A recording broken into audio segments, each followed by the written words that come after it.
My name is Joanne LeGros Kelly.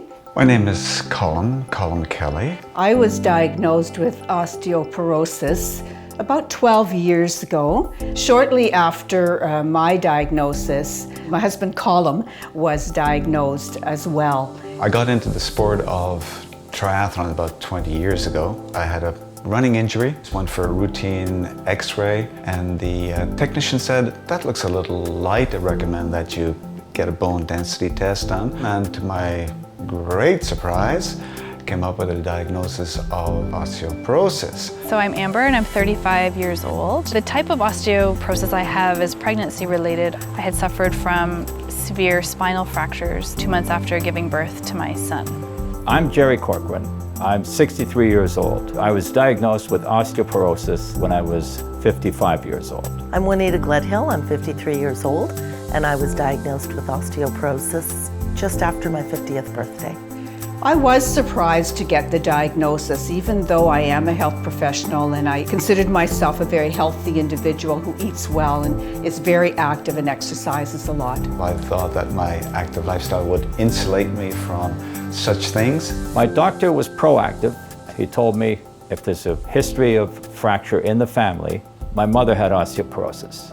It's a good idea to go for a bone mineral density test. I don't believe I had heard about osteoporosis when I was growing up. Always thought that was a disease for older women. There really wasn't any bone health that I was aware of. Younger, quite honestly, had more to do with my teeth than it did my actual bones. There's a lot of awareness about other conditions, other diseases like heart attack, stroke, cancer, diabetes, but not about osteoporosis. When Colin was diagnosed, of course I was concerned.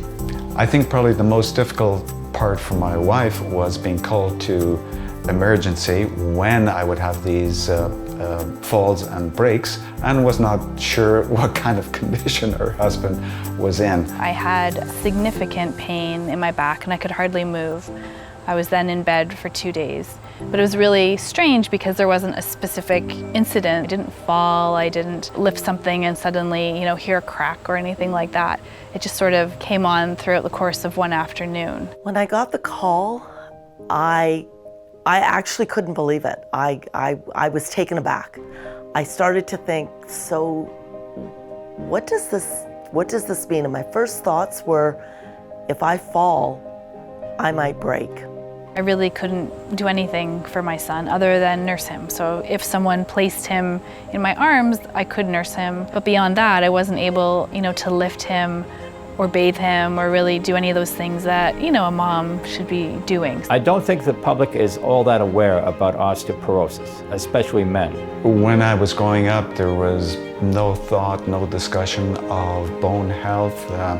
It simply wasn't on the horizon. No one in my family had ever suffered, from the disease, so it really wasn't, well known to me, and certainly had no idea that it could affect younger people. I certainly wished that I had the awareness of what it was so that I could be sure to count the calcium and even knowing that vitamin D had an important role in osteoporosis. I think knowing about my mom's osteoporosis, I really believe that my osteoporosis would have been more advanced when I was first diagnosed if I hadn't been aware of osteoporosis before.